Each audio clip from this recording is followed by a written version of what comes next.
Like, my first step was not going to get a building and quitting my job. My first step was signing up for my first market on a weekend that I happened to be off of work. So you start off with baby steps. You don't like look, first you drink the milk and then you work up to real food. So just take that first step. And it doesn't have to be a big step because you're not always going to do everything right from the start. I've learned so much. And you just tweak things as you go. When you know better, you do better. And so it's just a matter of finding that first initial step you can take and then just keep walking forward.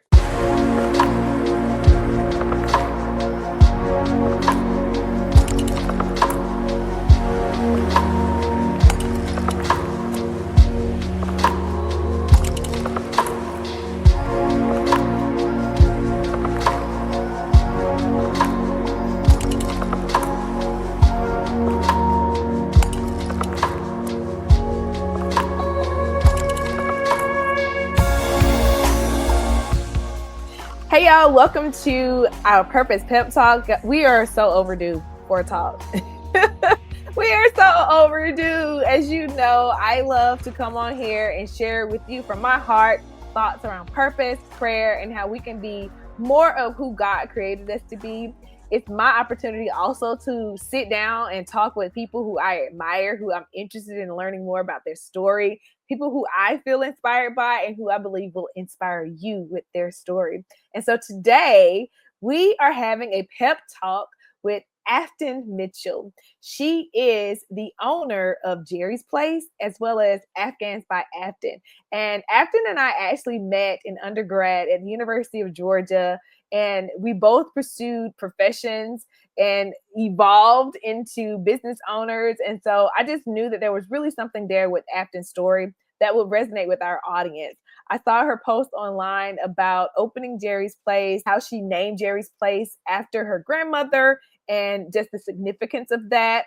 It really resonated with me because a few years ago, I actually launched my publishing imprint, Lumery, and I named it after my grandmothers. I named it after Mary, I named it after Mamie Lee, and I named it after my mother, whose middle name is Lou. So it is a combination of Lou, Mamie, and Mary. And so I think it's so important that we honor our elders and we honor those who came before us. And Afton is doing just that. Somebody was commenting under there asking her if she was still working as a pharmacist. And so when I realized that she had went into small business full time, I'm like, oh yeah, we need to talk to Afton because her story is a story of faith, of perseverance, of planning, of really taking these everyday moments and finding a path to generational wealth, to business ownership, to really doing something you love.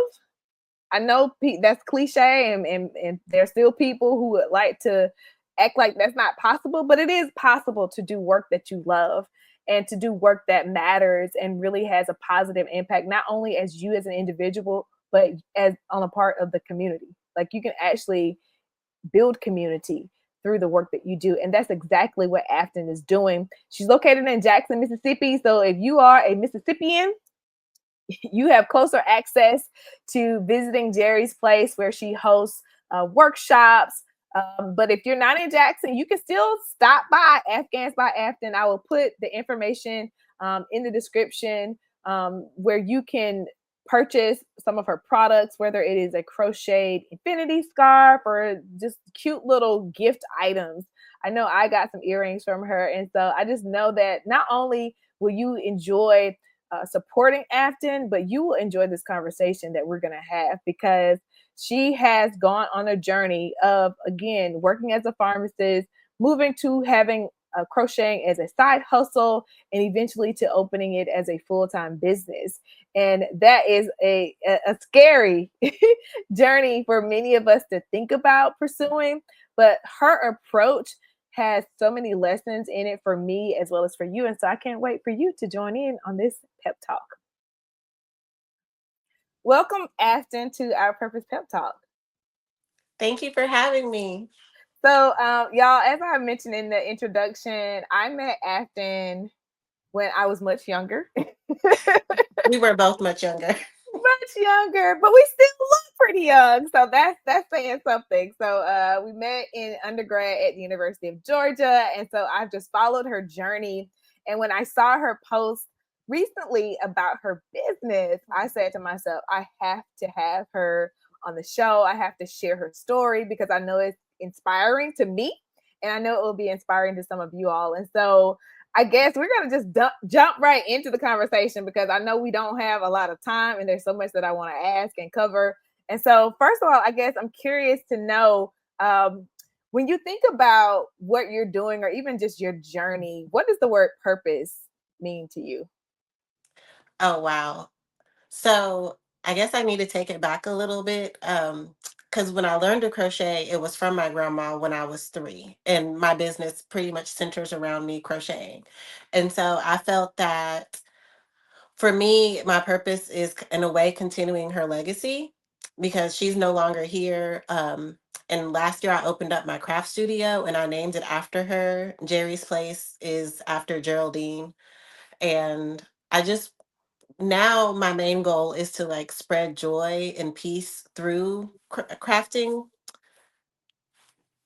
And one of the things that popped out when you said, let me take it back, is I do think that a lot of times we struggle with figuring out what we're supposed to be doing in life or feeling like we're not doing enough or we're not doing what we're supposed to do. We're not feeling full of that joy and that excitement. And a lot of times it's because we're just focused on where we are right now. But you, like you said, you started this when you were 3 years old. And I always tell the story about how I self-published my first book in 4th grade. And so there are lots of things in our childhoods that where we discovered talents, gifts, where we were taught certain things that are actually very much connected to our purpose.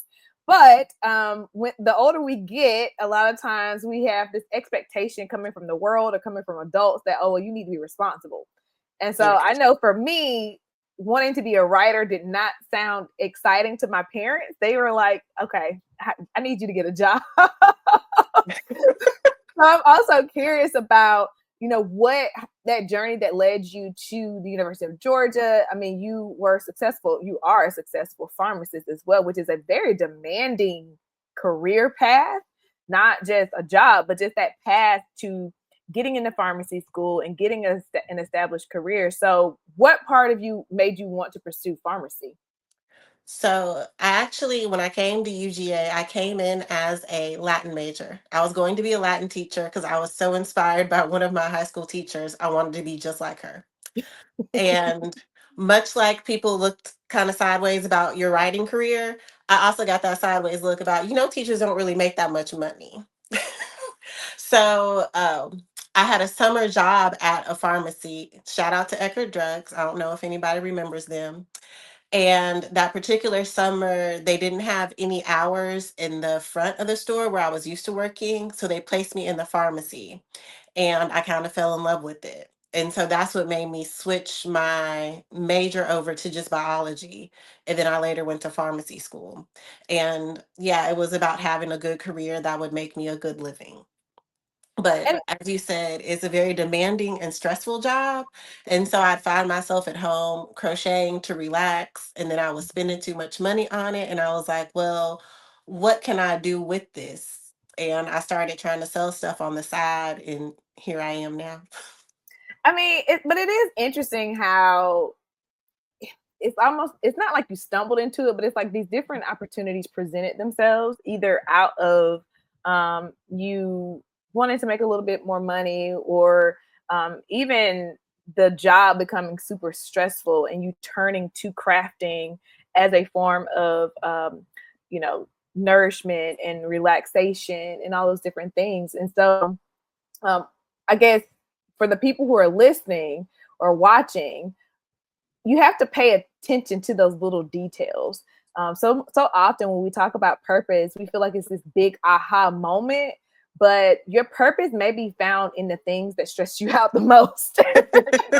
Because what happens is, and I'll say this is the case for me. It's like I'm stressed out. There's got to be somebody else who's stressed out too. So this solution could possibly work for other people as well.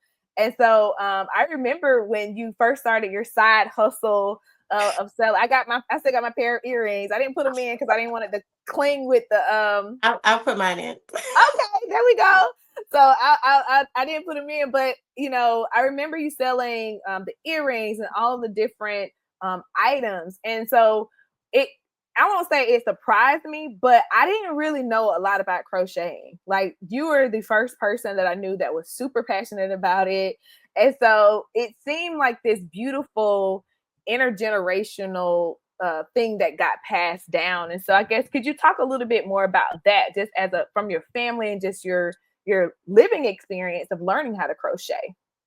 So I learned to crochet, like I said, when I was 3, and that was because at the time we had been living in Michigan, and my mom felt like we were being led to Georgia, but we were being led there without her having a job or a place for us to stay.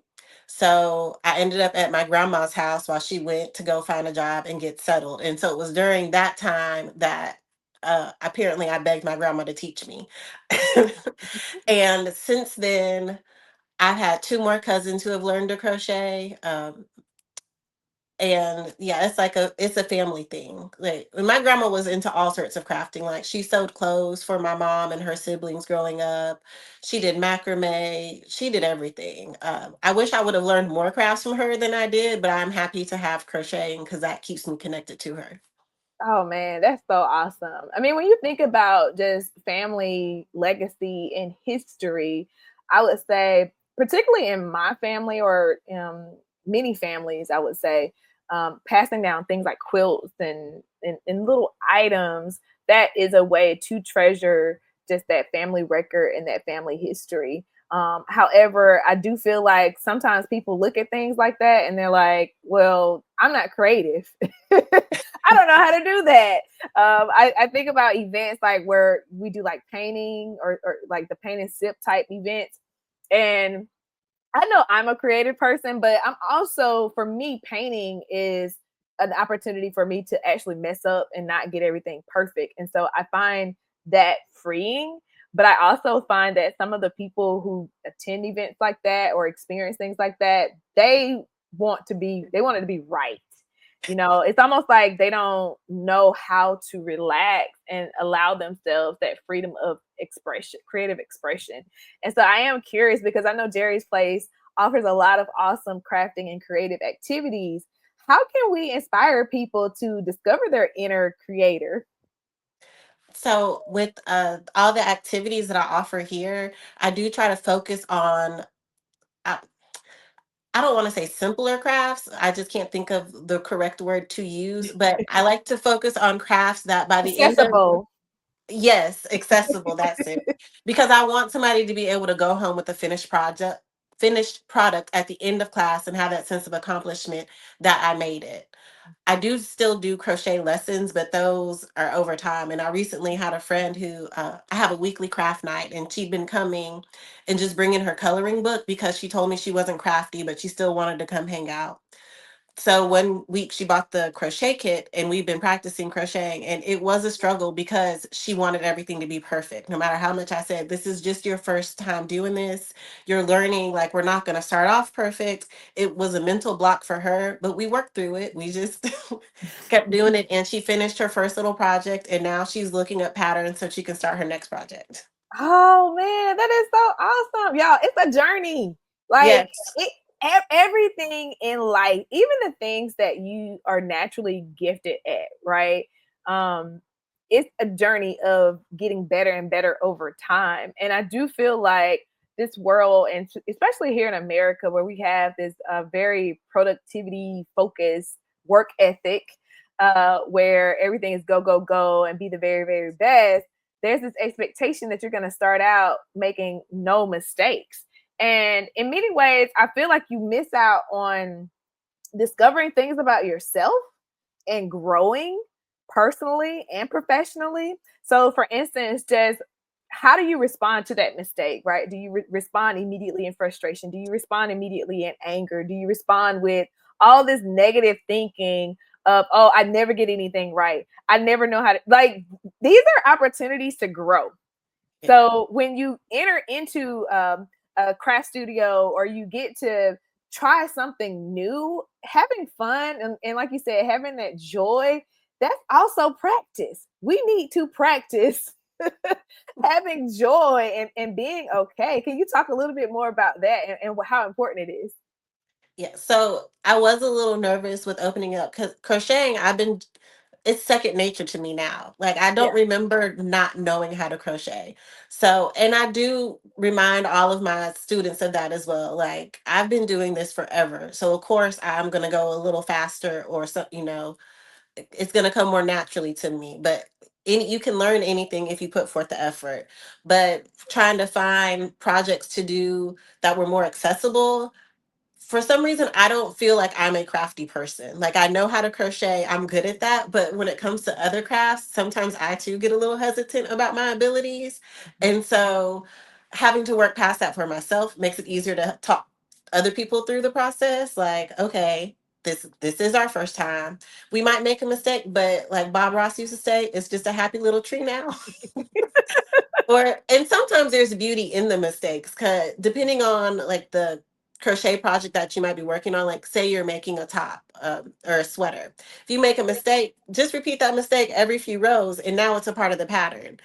And a mistake is not always a bad thing. Ooh, I like that. That's a good metaphor for life. Not that we want to keep messing up per se, but I do think we can discover uh, just some happy little surprises when we do go down a path and there's an unexpected turn, right? Where I was venture to say, like, even your journey of taking it from this is something I grew up doing to, oh, it's a hobby, to, oh, it's a side hustle, to, oh, it's a business. That evolution, there's a pattern there where you are growing in your craft and you're still learning. I mean, transitioning from the side hustle to the business, because you have a physical space, that is a huge leap. So talk to me a little bit about your faith and just your confidence in making that transition as well. Honestly, I've seen my parents do it. Like when my mom just up and moved to Georgia with no job, no place to live, and everything worked out fine. I remember my dad just quitting his job to go to law school because he decided, or I mean, having a conversation with God, he didn't just decide on his own, but Yeah, like yeah. that was my next step in life. And I'm like, you got 4 kids, and you just gonna up and quit your job? And so seeing my parents and their faith, and like, if you know that it's meant to be, if you have been told like this is the path for you, and just fully committing to it and believing. So it was seeing it done in my life multiple times. Even my stepmom, she ended up quitting her job to go back to law school, and so I'd seen multiple times where my parents just took that step of faith. It might not even have been a leap, just take that first step. And so, since I had seen it so much, it was easy for me to do it because I've Mhm. seen it work out. Oh man. And so now people are witnessing you do it and they're like, oh well, Afton did it. Exactly. That is the domino effect of faith that I don't think we oftentimes take into consideration. And I mean, that's so beautiful that you had those examples. People often quote James, where it talks about faith without works is dead, but work without faith is also dead. And I think a lot of people are frustrated with the work that they're doing, with the career path that they have, and beyond professional, just the way that they spend their time day to day. They're very frustrated with it. And I would venture to say maybe you need a little bit more faith in there. Mm.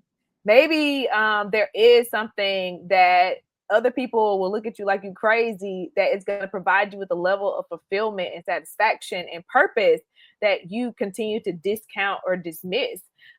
Because like you said, it will work out. It won't be 100% easy and without difficulty.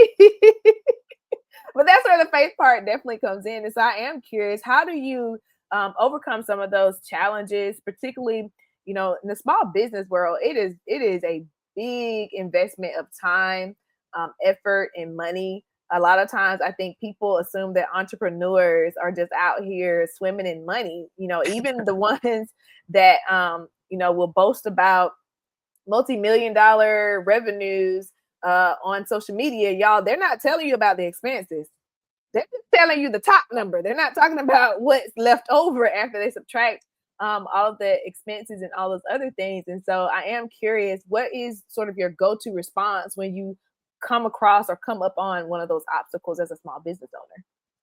So I planned for this. This was like a long term. Once I decided like this is what I wanted to do, then I started doing the things I needed to get done. So for instance, I made sure my student loans were paid off. I paid down all my debt because I didn't want to be in a position where I couldn't just continue walking in this path for me.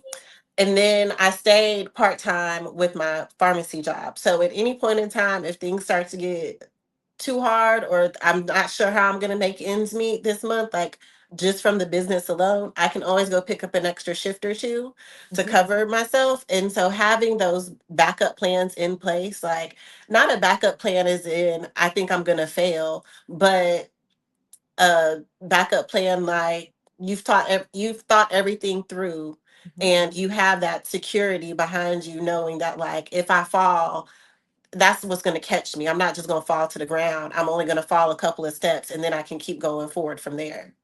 Exactly. Is that you have a system in place to make sure that you're able to be successful.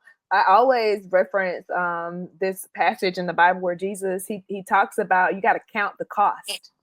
You Mm. have to know what it's going to cost to build a house, or else if you start building it and you can't afford to finish it, there are going to be people who are going to judge it, right? And so Mhm. I don't think faith is an invitation to do anything foolish or not to be thoughtful in the process.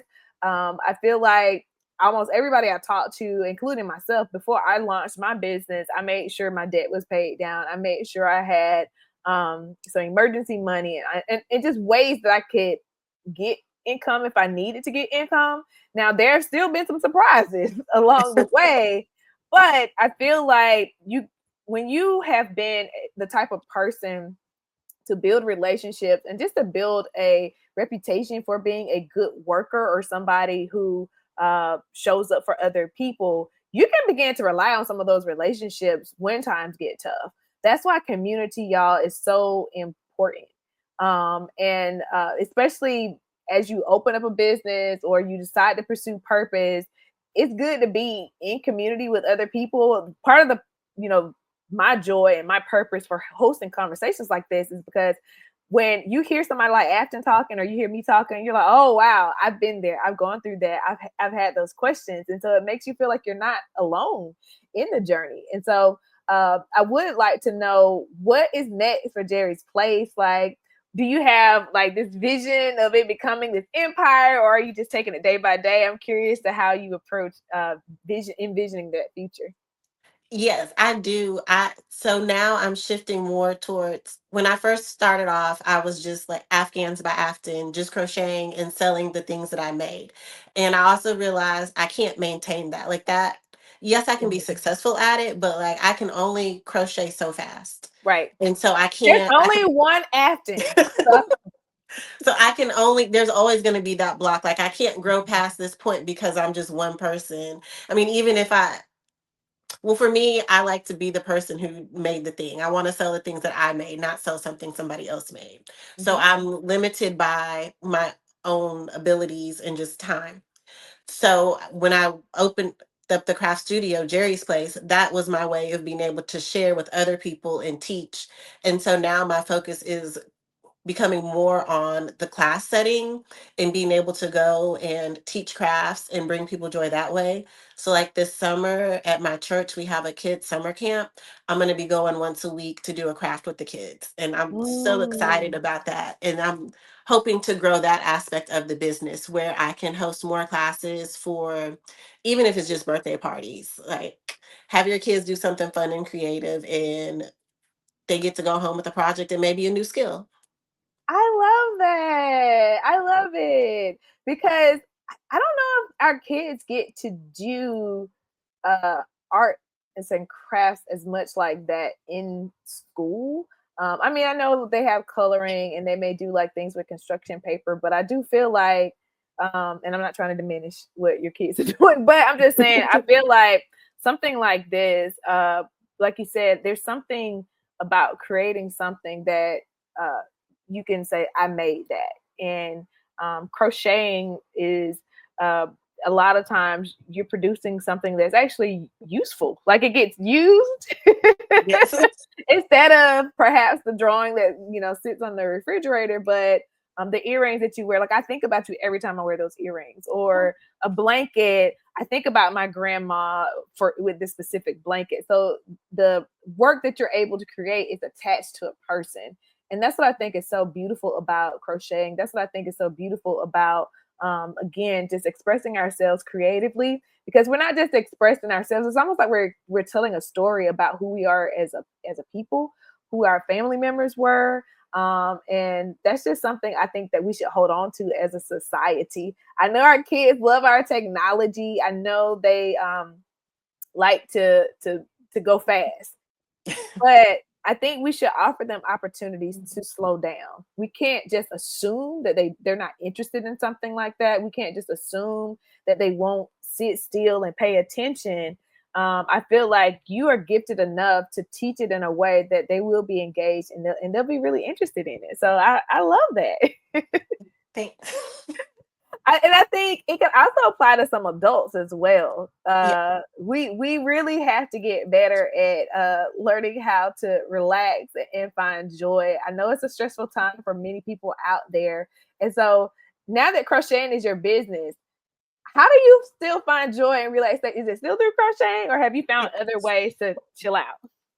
It's still mostly through crocheting. I have taken up knitting as well, which is not a huge difference. Crocheting is one hook where knitting is two pointed needles, but I'm still playing with yarn. But I like it because I'm not as good at knitting, and so it's giving me the opportunity to like slow down because I can't do it as fast, and to learn new techniques and stuff. So I'm still playing with yarn, just in a different way. That's kind of fun. Like again, you're saying stuff and you don't even realize what you're saying. But you were like, because you're not as good at knitting, it allows you to slow down. And that is something that I'm finding in this season of my life that I have to be intentional about is slowing down. So much of I feel like what we're taught is to go, go, go, and we're just running towards the destination and not really understanding why we're going so fast. So we're missing things on the way. And what I talk about in my book, Purpose for Prayers, and what I like to talk about just period as it relates to purpose, is sometimes you have to slow down to be able to catch things about yourself, to catch things about God, to be able to listen, to be able to notice and pay attention to the world around you, to pay attention to just how you are developing as a person and what skills that you may be able to gain and whatever skills you may be able to gift to other people. And if you're only doing things that you are already very skilled at, you are not growing. You have to have an appetite for learning new things, because you just never know how that will fit into the broader purpose that God has for your life. Now, there are some people out there who listen to what we're talking about, and they heard you talk about how you had the example of your parents who displayed faith, who they don't have that example. Perhaps this is as close as they get to hearing about people talking about taking those leaps of faith. What advice would you have for them, if they feel like God is leading them in a direction that is a little bit unexpected? What would you tell them to do right now? I would say stop and pray. Like, make sure that is God who you're hearing. Mm-hmm. And once that you are confident in that, then just take the first step. Like, my first step was not going to get a building and quitting my job. My first step was signing up for my first market on a weekend that I happened to be off of work. So you start off with baby steps. You don't like but first you drink the milk and then you work up to real food. So just take that first step. And it doesn't have to be a big step, because you're not always going to do everything right from the start. I've learned so much. And you just tweak things as you go. When you know better, you do better. And so it's just a matter of finding that first initial step you can take, and then just keep walking forward. Yeah, I think that's the key, that people think that you're just supposed to know everything at once, but it really is this incremental change, right? You know, every book that I write, I learn something new. I learn something different about the process and about how I can create and how I can tell stories. I'm not writing the book the same way today that I wrote 10 years ago. And so this obsession with being perfect is actually paralyzing you. It is actually keeping you from that growing and from that learning, because each small step really does add up. I know that sounds cliche, but it really is true. Like, you really have to start with something small and continue to work from there. So, man, our time is up. I told you it was gonna go fast, It and then, did. like, man, I still have like 5 other questions that I want to ask, but I definitely want to give you an opportunity to tell people anything else about Geri's place. The thing that I forgot to mention was why the other reason why I invited you on the show was just this idea of honoring your grandmother by naming your business after her. I think that that's something, again, I just want to pull out and zoom in on, because I think we're in a season where it's so important to honor our elders and those who came before us, because they really did teach us so much. And I just think that's critical, that we never forget their names, we never forget the sacrifices that they made for us. And so that was all I had to tell you to your face. Thank you. So is there Like, anything else that you would like to share with anybody, whether it's any upcoming events? Definitely, I've shared your socials and where they can learn more. But anything else you'd like to say? just find. I'm sure most people are not in Mississippi, but find, it's called a third space. Like, the first space is home, the second space is work. So you need a third space outside of work and home where you can be free and creative and create a community. So I just encourage everybody to find a third space somewhere, wherever they are, where they can create a community of people outside of like work and home. So they can express some creativity and have some downtime and take things a little slow. So Afton basically almost kicked off a whole other show, because that is a huge, huge thing. Third spaces. I'm familiar with the concept, but it really is about, we in this country and probably in the world, but of course I'm just more familiar with the United States. But people are really facing a lot of loneliness and feeling isolated and not feeling connected to other people. And so there are a lot of third spaces that used to exist but don't exist anymore. And so she's correct. Like, when you go to a place like Geri's place, or participate in certain activities, like, let's just say you like to dance or you like to write, joining those communities, it really will help you to experience that peace and that joy, and also that sense of connection that us humans crave. I know we feel like we can be independent and do everything, but it's so not true. We all need people. I'm not saying that you're gonna just find your 5 best friends, but it's just to find something that you can share with another human being is very, very special and very, very needed. And that may be also the spark that helps you to realize your full purpose and what you can do on this earth to make it a better place. So, like I said, let me stop now before I start asking some more questions. Thank you so much, Afton, for joining me with this Purpose Pep Talk. I know I was inspired just to hear about your legacy of faith, your legacy of purpose, and what you're doing. I can't wait to see what you do next. And maybe I would actually be confident enough to take one of those crochet. Do you offer the classes online? Um, no, I've tried to do a Zoom crochet class. I did it with one person, and it was, the camera placement was too hard for me to see what they were doing to correct Gotcha. the movements. I am thinking about making some tutorials, maybe to like post on YouTube one day. Okay. But I don't feel like I can give you my best online. I need you I, here. I received that. I received that. In person is good. I'm not anti in person. I'm just selfish because I want to be taught by the master. That's all that is. I still But come home sometimes. no, I need to go because you're in Jackson, Mississippi, right? Yes, but my Oh mom's yeah. still in Georgia, so. Okay. Okay. Okay. Okay. Okay. All right, y'all. For real, we're gonna wrap up. Thank you again. And y'all, I will see you on the next Purpose Pep Talk. Thanks. Bye.